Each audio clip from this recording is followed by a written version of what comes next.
മുഖ്യമന്ത്രി ഉമ്മൻചാണ്ടിക്ക് solar judicial കമ്മീഷന്റെ നോട്ടീസ്. സാക്ഷികൾ ഉന്നയിച്ച ആക്ഷേപങ്ങൾക്ക് മറുപടി ഉണ്ടെങ്കിൽ കമ്മീഷനെ അറിയിക്കാം. തെളിവുകളോ രേഖകളോ ഉണ്ടെങ്കിൽ സെപ്റ്റംബറിൽ ഹാജരാക്കണമെന്നും അറിയിപ്പുണ്ട്. മന്ത്രി അടൂർ പ്രകാശിനും ഇതേ നോട്ടീസ് നൽകി. കമ്മീഷൻസ് ഓഫ് എൻക്വയറി ആക്ടിലെ 8B വകുപ്പ് പ്രകാരമാണ് സോളാർ ജുഡീഷ്യൽ കമ്മീഷൻ മുഖ്യമന്ത്രി ഉമ്മൻചാണ്ടിക്ക് നോട്ടീസ് അയച്ചത്. കമ്മീഷന്റെ സാക്ഷി വിസ്താര വേളയിൽ നിരവധി സാക്ഷികൾ മുഖ്യമന്ത്രിക്കും ഓഫീസിനുമെതിരെ ആക്ഷേപം ഉന്നയിച്ചിരുന്നു. രേഖകളും മറ്റു ചില തെളിവുകളും ചില സാക്ഷികൾ ഹാജരാക്കുകയും ചെയ്തു.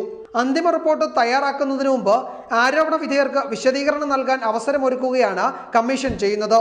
സാക്ഷികളുടെ മൊഴികളിലെ പരാമർശങ്ങൾക്ക് മുഖ്യമന്ത്രിക്ക് വിശദീകരണം നൽകാം, തെളിവുകൾ ഹാജരാക്കാം, കൂടുതൽ രേഖകൾ ഉണ്ടെങ്കിൽ അതും കമ്മീഷന് കൈമാറാം.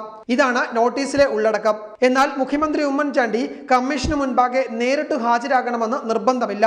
മന്ത്രി അടൂർ പ്രകാശിനും കമ്മീഷൻ ഇതേ നോട്ടീസ് അയച്ചു.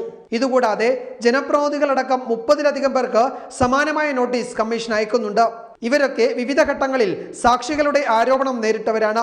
സോളാർ കേസിലെ പ്രതി സരിത എസ് നായർക്ക് മുഖ്യമന്ത്രിയും അദ്ദേഹത്തിന്റെ ഓഫീസുമായി അടുത്ത ബന്ധമുണ്ടായിരുന്നുവെന്നാണ് കമ്മീഷന് മുൻപാകെ സാക്ഷികൾ ഉന്നയിച്ച പ്രധാന ആക്ഷേപം.